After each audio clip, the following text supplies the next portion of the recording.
राज्यात मंगळवार ते गुरुवार या 3 दिवसात विजांच्या कडकडाटांसह गारपीट आणि पावसाचा इशारा हवामान खात्याने दिलाय। तर मुंबई, ठाणे आणि पालघरसाठी 6 आणि 7 मे रोजी येलो अलर्ट जारी करण्यात आलाय। मेघगर्जना आणि 30 ते 40 किलोमीटर प्रति तास वेगानं वादळी वाऱ्यासह पावसाची शक्यता वर्तवण्यात आलेली आहे।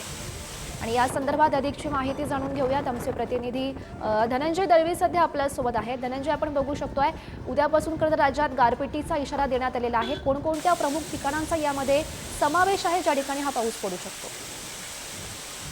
गौरी, आपण जर पाहिले तर इकडे उकाड्याने नागरिक हे राज्यभरात त्रस्त असताना आता हवामान खात्याने पावसाचा इशारा हा दिलेला पाहायला मिळतो। राज्यात मंगळवार ते गुरुवार या 3 दिवसात विजांच्या कडकडाटासह गारपीट आणि पावसाचा इशारा हा हवामान विभागाने दिलेला आहे।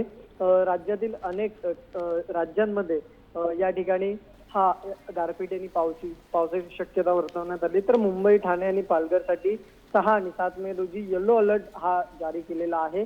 त्यामुळे मेघगर्जना आणि वादळी वाऱ्यांसह पावसाची शक्यता जी आहे ती हवामान खात्याकडून वर्तवण्यात आलेली पाहायला मिळते। गौरी, नक्कीच धनंजय, धन्यवाद दिलेल्या सविस्तर माहितीसाठी।